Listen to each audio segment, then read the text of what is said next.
ध्यान दोगे, ये आपका chapter 14 semiconductor electronic material device and simple circuit का कुछ इंपॉर्टेंट एमसीक्यू क्वेश्चंस है। तो फर्स्ट क्वेश्चन क्या है आपका, at absolute zero temperature a crystal of pure germanium behaves as a perfect insulator. तो ये आप लोग पढ़े होंगे कि जितना सारा सेमीकंडक्टर है वो एब्सोल्यूट जीरो टेम्परेचर पर इंसुलेटर की तरह बिहेव करता है। तो वही चीज़ यहाँ पूछा गया है कि एट एब्सोल्यूट जीरो टेम्परेचर एक क्रिस्टल ऑफ प्योर जर्मेनियम का एक क्रिस्टल जो है एब्सोल्यूट जीरो टेम्परेचर पर किस तरह से बिहेव करेगा, परफेक्ट कंडक्टर की तरह या परफेक्ट इंसुलेटर की तरह या सेमीकंडक्टर की तरह या नन ऑफ दिस। तो पता है कि जितना सारा सेमीकंडक्टर है वो इंसुलेटर की तरह बिहेव करता है, तो इसका आंसर क्या हो जाएगा, B number, a perfect insulator. ठीक है, इसके बाद है second number, with rise in temperature resistivity of an intrinsic semiconductor. तो इंट्रिंसिक सेमीकंडक्टर का जो रेजिस्टिविटी है टेम्परेचर बढ़ने के साथ क्या होता है, तो ध्यान दोगे टेम्परेचर बढ़ने के साथ ये डिक्रीज कर जाता है। ठीक है, यानी 2 का क्या हो जाएगा, तो बी नंबर हो जाएगा। 2 का क्या हो जाएगा, तो बी नंबर। नेक्स्ट क्वेश्चन है, as temperature increases the resistance of a semiconductor. यानी जब सेमीकंडक्टर का टेम्परेचर इंक्रीज करता है तो क्या होता है, उसका रेजिस्टेंस भी हमारा इंक्रीज कर जाता है। यानी 5 का क्या हो जाएगा, तो ए नंबर हो जाएगा। ठीक है, क्या हो जाएगा, 5 का ए हो जाएगा। As temperature increases the resistance of a semiconductor increase. ठीक है, इसके बाद नेक्स्ट क्वेश्चन है 6 में, ध्यान दोगे, when forward biased is applied to a PN junction. जब पीएन जंक्शन में हम लोग फॉरवर्ड बायस्ड अप्लाइड करते हैं तो क्या होता है, raises the potential barrier, reduces the majority carrier to zero, lower the potential barrier and none of these. ठीक है, तो ध्यान दोगे इसका आंसर हो जाएगा C number, lower the potential barrier. ठीक है, क्या हो जाएगा, लोअर द पोटेंशियल बैरियर, यानी 6 का क्या हो जाएगा, तो सी नंबर। नेक्स्ट क्वेश्चन है, in N type semiconductor the majority charge carriers are. तो एन टाइप में किस चीज़ की मेजॉरिटी होता है वो आपको बताना है। तो उसमें इलेक्ट्रॉन्स की मेजॉरिटी होता है। In N type semiconductor the majority charge carries क्या होता है, फोटोन होता है या इलेक्ट्रॉन्स होता है या हॉल्स होता है या प्रोटॉन्स होता है। तो इलेक्ट्रॉन्स होता है एन टाइप में, यानी इसका आंसर क्या हो जाएगा, तो बी नंबर हो जाएगा। ठीक है, यानी 8 का आंसर क्या हो जाएगा, तो बी नंबर। बीच बीच में कुछ क्वेश्चन हम छोड़ रहे हैं क्योंकि ये आपके सिलेबस में नहीं है, इसलिए उसको छोड़ते चले जा रहे हैं, ध्यान दोगे। इसके बाद है, if the forbidden energy gap in a substance, if the forbidden energy gap in a substance, तो इसका आंसर क्या हो जाएगा, 9 का बी नंबर हो जाएगा। क्योंकि कंडक्टर में जो कंडक्शन बैंड और वैलेंस बैंड है वो एक दूसरे के ओवरलैप किया हुआ रहता है, तो उसके बीच तो फॉरबिडन एनर्जी गैप होता ही नहीं है। सेमी कंडक्टर और इंसुलेटर में होता है, तो इंसुलेटर तो एग्जाम्पल में है भी नहीं, तो सेमी कंडक्टर है, तो इसका आंसर क्या हो जाएगा, 9 का बी नंबर हो जाएगा, सेमी कंडक्टर। ठीक है, इसके बाद है, in a semiconductor the electrical conductivity. तो सेमी कंडक्टर में इसका इलेक्ट्रिकल कंडक्टिविटी क्या होता है, तो इसका इलेक्ट्रिकल कंडक्टिविटी जो इलेक्ट्रॉन्स है और हॉल से दोनों के चलते, तो बहुत ही इंपॉर्टेंट क्वेश्चन है ये, लगभग हर जगह पूछा जाता है कि सेमी कंडक्टर जो है अगर वो एन टाइप है तो उसमें कंडक्टिविटी किसके चलते होता है, इलेक्ट्रॉन्स के चलते, और अगर पी टाइप है तो हॉल्स के चलते होता है। तो यहाँ पर तो टाइप तो बताया नहीं है, सिर्फ सेमी कंडक्टर बताया है, तो दोनों हो जाएगा आंसर में, यानी इलेक्ट्रॉन्स एंड हॉल्स दोनों हो जाएगा, यानी बी नंबर हो जाएगा 10 का। ठीक है, 10 का आंसर क्या हो जाएगा, तो बी नंबर। ये आपका एटम एंड न्यूक्लियाई का एमसीक्यू क्वेश्चन है, तो ध्यान दोगे। फर्स्ट क्वेश्चन है, in hydrogen atom the angular momentum of the electron in ground state of energy is. तो इसका आंसर हो जाएगा आप लोग का बी नंबर, यानी h/2π। ठीक है, क्या हो जाएगा, h/2π हो जाएगा, क्योंकि एंगुलर मोमेंटम का फॉर्मूला होता है, एंगुलर मोमेंटम mvr = nh/2π होता है, nh/2π। तो हाइड्रोजन के लिए n का वैल्यू 1 होता है, तो इसलिए h/2π हो गया। अब सेकेंड नंबर में ध्यान दोगे, the minimum energy needed to ionize the hydrogen atom. Hydrogen atom को आयोनाइज करने के लिए मिनिमम एनर्जी की आवश्यकता होती है। वो मिनिमम एनर्जी कितना होगा? तो मिनिमम एनर्जी होता है 13.6 इलेक्ट्रॉन वोल्ट, यानी बी नंबर। ठीक है, यानी यहाँ पर सेकंड का भी आंसर बी हो जाएगा। इसके बाद हम 3 में आते हैं, ध्यान दोगे। What is the order of the radius of the nucleus of an atom. एक एटम का न्यूक्लियस का रेडियस का ऑर्डर क्या होता है? तो ये भी आपको थ्योरी में हम बता चुके हैं। ठीक है, इसका अप्रॉक्स इसका वैल्यू यहाँ के अनुसार क्या हो जाएगा? तो इसका आंसर हो जाएगा सी नंबर, यानी 10⁻⁻15 मीटर, यानी 3 का आंसर क्या हो जाएगा? तो सी नंबर हो जाएगा। ठीक है, इसके बाद है क्वेश्चन नंबर 4 में ध्यान दोगे। Radio activity is a phenomenon associated with. Radio activity is a phenomenon of associated with, तो 4 का आंसर हो जाएगा आपका ए नंबर, यानी डीके ऑफ न्यूक्लियस, यानी इसमें न्यूक्लियस का डीके होता है। रेडियो एक्टिविटी में एक्चुअली होता क्या है कि इसका न्यूक्लियस का डीके होता है, यानी उसका ह्रास होते जाता है धीरे धीरे करके। ठीक है, यानी 4 का हो जाएगा ए नंबर। ठीक है, अब 5 में हम लोग आते हैं। 1 AMU इज इक्विवेलेंट। तो 1 AMU किसके बराबर होता है? तो ये भी बहुत पहले आप लोग को भी हम बता चुके हैं। 1 AMU का वैल्यू होता है 1.66 इंटू 10⁻⁻27 kg, यानी डी नंबर हो जाएगा। ठीक है, 5 का आंसर क्या हो जाएगा? तो डी नंबर हो जाएगा। अब इसके बाद हम लोग आते हैं 6 में। सन गेट इट्स रेडिएशन एनर्जी। तो इसका एनर्जी क्या हो जाएगा? तो इसका हो जाएगा फ्यूजन प्रोसेस के द्वारा होता है इसमें। ठीक है, यानी डी नंबर हो जाएगा। 6 का क्या हो जाएगा? तो डी नंबर हो जाएगा। अब 7 में ध्यान दोगे। What does x stands for in the nuclear reaction, यानी यहाँ एक्स के स्थान पर क्या होना चाहिए?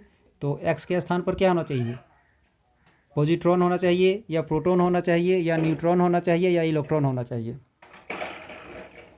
तो इसका आंसर हो जाएगा सी नंबर। सी नंबर यानी न्यूट्रॉन होना चाहिए। अब क्वेश्चन है कि आखिर ऐसा क्यों होगा? तो ध्यान दोगे यहाँ पर,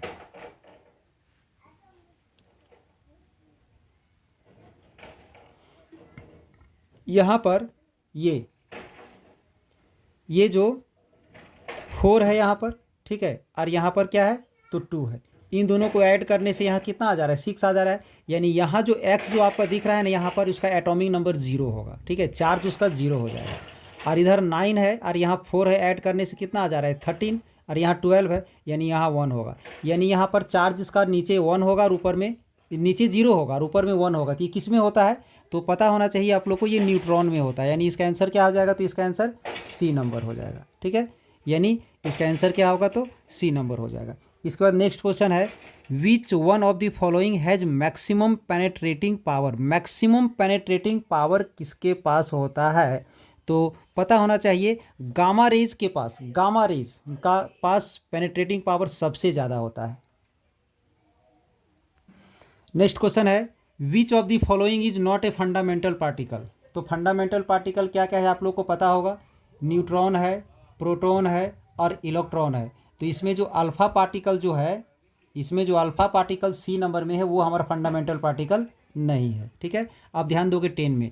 in an atom electrons can revolve only in those orbits in which it's angular momentum is integral multiple of h/2π।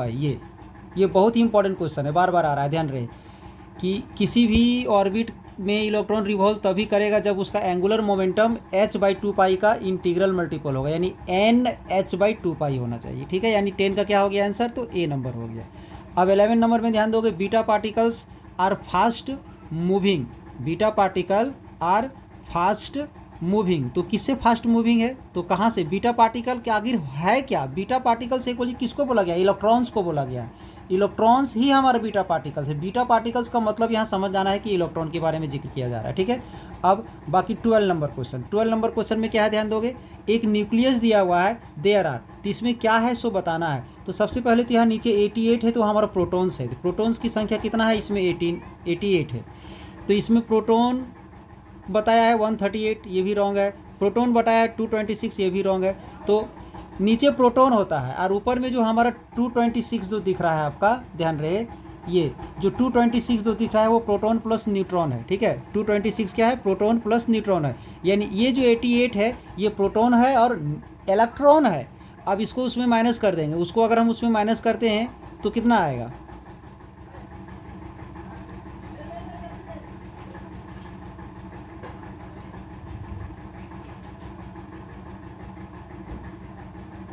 अगर उससे माइनस करोगे तो 138 आ जाएगा, यानी न्यूट्रॉन की संख्या 138 होगा। न्यूट्रॉन यहाँ ध्यान दोगे,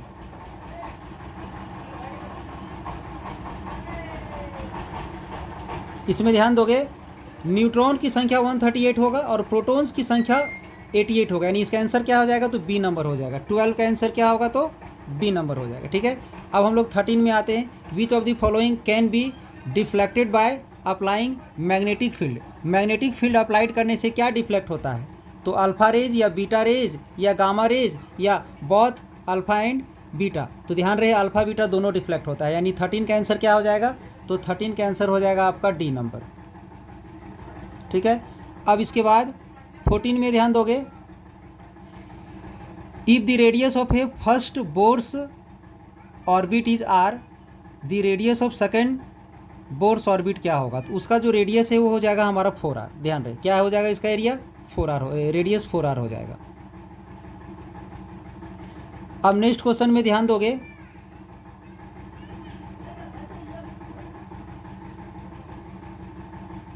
नेक्स्ट क्वेश्चन में ध्यान दोगे, व्हेन ये जो नाइट्रोजन दिया हुआ है nuclei are bombarded by the neutrons and the resultant nuclei be, ये हमारा बन जाता है the emitted particle will be. ध्यान दोगे यहाँ पर मास नंबर में चेंज नहीं हो रहा है और यहाँ पर नंबर ऑफ एटॉमिक नंबर में 1 का डिक्रीज हो जा रहा है। तो यहाँ पर किस चीज़ से बम्बार्डमेंट कराया गया है, सो ध्यान दोगे, इसमें बम्बार्डमेंट कराया गया है यहाँ पर प्रोटॉन से। ठीक है, यानी इसका आंसर क्या हो जाएगा 15 का, तो ए नंबर हो जाएगा, इसका आंसर प्रोटॉन हो जाएगा। Dual nature of radiation and matter का कुछ इंपॉर्टेंट एमसीक्यू क्वेश्चन में ध्यान दोगे। फर्स्ट क्वेश्चन है, which of the following phenomenon establishes the particle nature of light. तो इसका क्या हो जाएगा, फोटो इलेक्ट्रिक इफेक्ट। क्या हो जाएगा, photo electric effect, D number. 2 में है, photo electric effect the maximum kinetic energy of emitted electron does not depend on.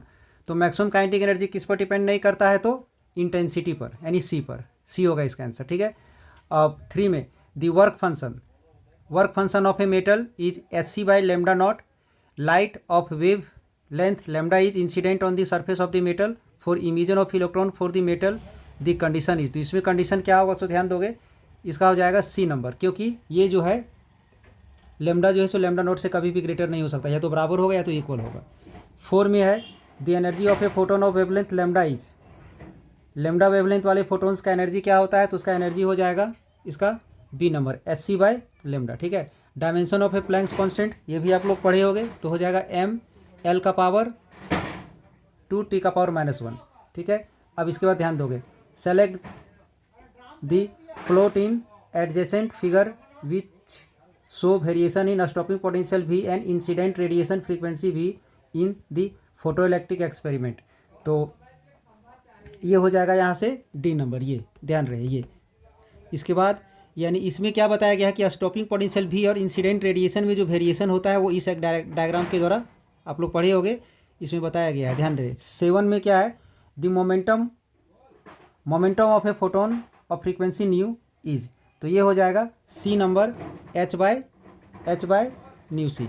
इसके बाद 8 में है, the photoelectric cut off voltage in a certain experiment is 1.5 volt, the maximum kinetic energy of the emitted photons is, क्या हो जाएगा, solve करोगे इसको 2.4 into 10⁻⁻19 joule.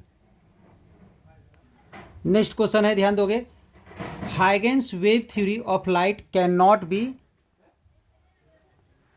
B explain. यानी हाइगेंस वेव थ्योरी किसको एक्सप्लेन नहीं करता है, तो ध्यान दोगे, इसका आंसर हो जाएगा